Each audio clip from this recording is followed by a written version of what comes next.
నమస్తే, welcome to political bridge.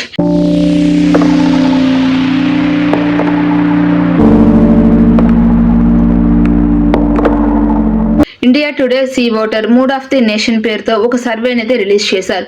ఈ సర్వేలో వచ్చిన రిజల్ట్స్ చూస్తే రాజకీయ పార్టీలకి ఊహించని షాక్ తగిలినట్టే. వీళ్ళు చేసే సర్వేలకి ఒక క్రెడిబిలిటీ అనేది ఉంటుంది. దేశంలోనే బెస్ట్ సర్వే ఏదైనా ఉంది అంటే అది ఇండియా టుడే వాళ్ళ సర్వేని. ఈ సర్వే వల్ల వచ్చిన రిజల్ట్స్ చూసి రాజకీయ పార్టీలు తమ సిద్ధాంతాలను మార్చుకుంటూ ఉంటాయి. వీళ్ళు ఇచ్చే రిజల్ట్స్కి, ఎలక్షన్స్ టైంలో వచ్చే రిజల్ట్స్కి అటు ఇటుగా ఎగ్జాక్ట్లీగా ఆ ఫిగర్సే ఉంటాయి. అంత పర్ఫెక్ట్గా ఇస్తుంటారు వీళ్ళు రిజల్ట్స్ సర్వేలో. ఇక్కడ మూడ్ ఆఫ్ ది నేషన్ పేరుతోటి ఒక సర్వేని అయితే రిలీజ్ చేశారు కదా. ఈ సర్వేలో వచ్చిన ఫలితాలు చూసుకుంటే 2029లో జరగబోయే ఎలక్షన్స్లో మళ్ళీ నరేంద్ర మోదీ గారి నాయకత్వాన్నే ప్రజలు బలంగా కోరుకుంటున్నారు.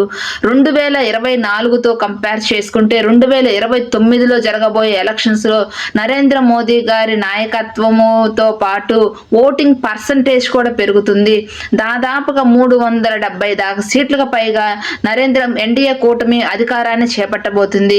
ఇక్కడ ఇండియా కూటమి అనేది 2024తో కంపేర్ చేసుకుంటే మాత్రం 2029లో జరగబోయే ఎలక్షన్స్ లో ఇండియా కూటమికి సీట్లు తగ్గడమే కాకుండా ఓటింగ్ పర్సంటేజ్ కూడా తగ్గుతుంది.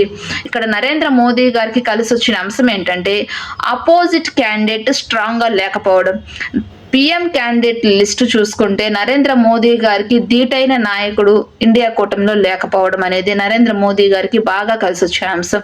అంతేకాకుండా ఇప్పుడున్న పరిస్థితుల్లో చూసుకుంటే నరేంద్ర మోదీ గారికి ఒక బలం చూసుకుంటే విదేశాలతో ఒక స్ట్రాంగ్ రిలేషన్, ఫారెన్ రిలేషన్స్ లో మన ఇండియా ఇప్పుడు బెస్ట్ గా నిలిచింది.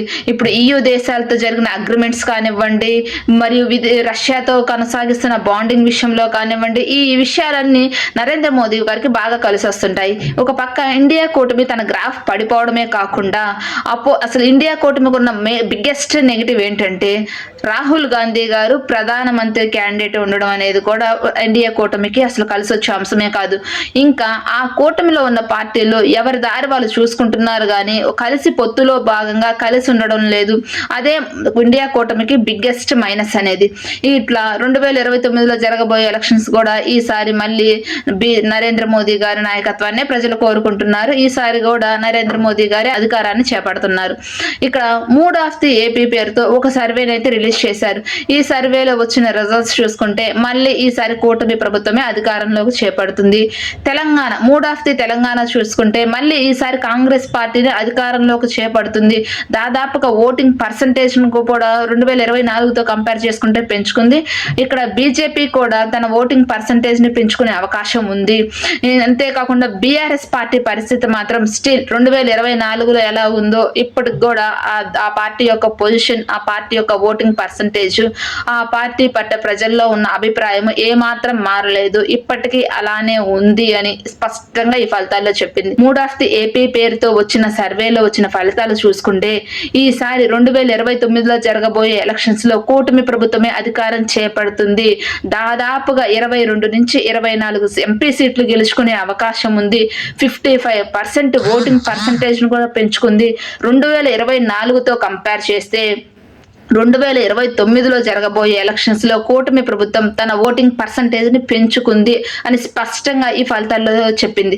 ఇక్కడ జగన్మోహన్ రెడ్డి గారి పరిస్థితి చూసుకుంటే జగన్మోహన్ రెడ్డి గారు వైసీపీ పార్టీ 2024తో కంపేర్ చేసుకుంటే 2029లో జరిగే ఎలక్షన్స్ లో తన ఓటింగ్ పర్సంటేజ్ మారకపోయినప్పటికీ ప్రజల్లో ఇంకా జగన్మోహన్ రెడ్డి గారి పట్ల ఉన్న నిర్ణయం 2024లో ఎలాగుందో ఇప్పటికీ అలానే ఉంది.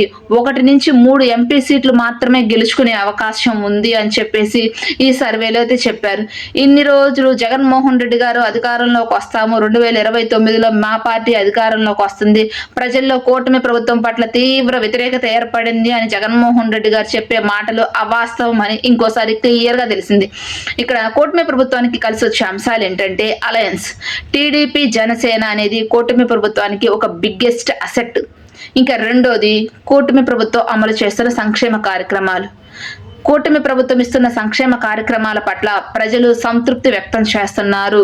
ఇప్పటికీ కూటమి ప్రభుత్వం పట్లే ప్రజలు సానుకూలంగా ఉన్నారు అని ఈ సర్వేలో వచ్చిన ఫలితాలు చెప్తున్నాయి. అంతేకాకుండా జగన్మోహన్ రెడ్డి గారికి ఉన్న నెగిటివ్ ఏంటంటే, ఈ సర్వేలో వచ్చిన రిజల్ట్స్ ఏంటంటే, జగన్మోహన్ రెడ్డి గారు సింగిల్ గా గెలవడం అనేది జగన్మోహన్ రెడ్డి గారికి కష్టంగా మారింది. కూటమి ప్రభుత్వాన్ని ఎదుర్కొనే ధీటైన స్ట్రాటజీ అనేది ఆ పార్టీకి ఒక మైనస్. సింగిల్ గా గెలవడం కూడా జగన్మోహన్ రెడ్డి గారికి కష్టం అని ఈ సర్వేలో వచ్చిన ఫలితాల్లో అయితే ఉంది. సర్వేలో వచ్చిన ఫలితాలు చూసుకుంటే ఎగ్జాక్ట్లీగా ఆంధ్రప్రదేశ్ ప్రజల నాడి పసిగట్టినట్లుంది ఇండియా టుడే వాళ్ళు అని క్లియర్ గా చెప్పొచ్చు. ఇప్పటికీ ప్రజల్లో మళ్ళీ కూటమి ప్రభుత్వం అధికారంలోకి వస్తేనే అభివృద్ధి కొనసాగుతుంది, జగన్మోహన్ రెడ్డి గారికి మళ్ళీ అధికారం ఇస్తే మళ్ళీ రాష్ట్రాన్ని విధ్వంసం చేస్తాడు అనే అభిప్రాయం ప్రజల్లో ఇప్పటికీ ఉంది. ఎందుకంటే సంక్షేమ కార్యక్రమాల అమలు విషయం చూసుకోండి. జగన్మోహన్ రెడ్డి గారు ముఖ్యమంత్రిగా ఉన్న సమయంలో అమ్మఒడి ఇంటికి ఒక్కరికే ఇచ్చారు. అదే కూటమి ప్రభుత్వం అయితే ఎంతమంది ఉన్న పిల్లలు వాళ్ళందరికీ తల్లికి వందనం ఇస్తున్నారు. పింఛన్ విషయం కానివ్వండి, పింఛన్ జగన్మోహన్ రెడ్డి గారు ఉన్నప్పుడు ఏ విధంగా ఇచ్చారు, 3,000 అని చెప్పారు, సంవత్సరానికి 250 పెంచుకుంటూ వచ్చారు. అదే కూటమి ప్రభుత్వం వాళ్ళు అయితే 4,000 దాకా పింఛన్ ఇస్తున్నారు. ఉద్యోగులకు జీతాల విషయంలో కానివ్వండి, ఇంకా కూటమి ప్రభుత్వానికి కలిసి వచ్చిన బిగ్గెస్ట్ పాజిటివ్ అంశం ఏంటంటే పెట్టుబడులు. మన దేశంలోనే టాప్ 1 స్టేట్ గా ఆంధ్రప్రదేశ్ నిలిచింది. 25% తోటి టాప్ స్టేట్ గా ఆంధ్రప్రదేశ్ పెట్టుబడులను ఆకర్షించడంలో ముందుంది అని ఆర్టికల్ కూడా రాశారు ఫోర్బ్స్ బిజినెస్ మ్యాగజైన్ వాళ్ళు. ఈ అంశాలన్నీ కూటమి ప్రభుత్వానికి ఒక పాజిటివ్ అంశాలే. మళ్ళీ అధికారంలోకి వస్తే ఆ పెట్టుబడులు, ఆ అభివృద్ధి ఫలాలు ప్రజలు పొందవచ్చు. మళ్ళీ కూటమి ప్రభుత్వానికి అధికారం ఇస్తేనే ఆ పెట్టుబడులు అనేవి ఆంధ్రప్రదేశ్ లో వాళ్ళు నెలకొల్పుతారు అనే అభిప్రాయం అయితే ప్రజల్లో ఉంది. ఈ కొన్ని విషయాలలో జగన్మోహన్ రెడ్డి గారు పట్ల నెగిటివ్ ఉంది ఏంటంటే రాజధాని విషయం. జగన్మోహన్ రెడ్డి గారేమో అమరావతిని వ్యతిరేకిస్తున్నారు, కానీ వాళ్ళ పార్టీలో ఉన్న వాళ్ళేమో అమరావతికి జై కొడుతున్నారు. ఇలా క్యాపిటల్ విషయంలో వైసీపీ పార్టీ కన్ఫ్యూజన్ లోనే ఉంది. ఈ రాజధాని విషయం జగన్మోహన్ రెడ్డి గారికి పూర్తి మైనస్ గా మారిపోయింది. ఇంకా ప్రజా సమస్యల గురించి పట్టించుకోకపోవడం జగన్మోహన్ రెడ్డి గారికి నెగిటివ్. పాదయాత్ర సంవత్సరంన్నర తర్వాత వస్తాను అని చెప్తున్నారు, కానీ ప్రెస్ మీట్లు ఎప్పుడో వారం 10 రోజులకు ఒకసారి పెడుతున్నారు, కానీ నిజంగా ప్రజా సమస్యల గురించి చిత్తశుద్ధిగా ఆలోచించడం లేదు. అదే గనక ఆలోచిస్తే జగన్మోహన్ రెడ్డి గారు అసెంబ్లీకి వెళ్ళేవారు. ఇలా కొన్ని విషయాలు జగన్మోహన్ రెడ్డి గారికి నెగిటివ్ గా మారాయి. ఇంకా జగన్మోహన్ రెడ్డి గారి పార్టీలో ఉన్న కార్యకర్తలు రప్పా నరుకుతామని చెప్పేసి ప్రజలను భయపెడుతున్నారే కానీ అసలు అధికారంలోకి వస్తే మేమేం చేస్తాము, ఏమి అభివృద్ధి చేస్తాము అనేది వివరించడంలో కూడా ఫెయిల్ అవుతున్నారు వైసీపీ పార్టీ. టీడీపీ జనసేన కలిసి ఉన్నంత కాలం జగన్మోహన్ రెడ్డి గారు అధికారంలోకి రారు అని మొన్న విజయసాయి రెడ్డి గారు చెప్పారు కదా. ఇది క్లియర్ గా మూడ్ ఆఫ్ ది నేషన్ వాళ్ళు కూడా ఇదే ఎగ్జాక్ట్లీ పాయింట్ ని రైజ్ చేశారు.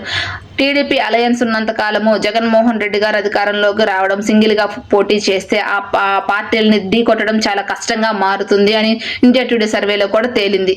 ఇన్ని రోజులు జగన్మోహన్ రెడ్డి గారి బలం పెరుగుతుంది, జగన్మోహన్ రెడ్డి గారి పట్ల సానుకూలత వస్తుంది, ప్రజల్లో జగన్మోహన్ రెడ్డి గారి పట్ల ఆదరణ పెరుగుతుంది అని సోషల్ మీడియాలో పెట్టిన పోస్టులకి, వాళ్ళు మాట్లాడిన మాటలకి, ఇండియా టుడే వాళ్ళు ఇచ్చిన సర్వే ఫలితాలు చూసుకుంటే అవన్నీ అబద్ధాలు అని క్లియర్ గా తెలుస్తుంది. ఇప్పటికైనా జగన్మోహన్ రెడ్డి గారు ఆ పార్టీ విధానాల్ని మార్చుకోకపోతే మాత్రం అధికారంలోకి రావడం అనేది కష్టంగా మారుతుంది.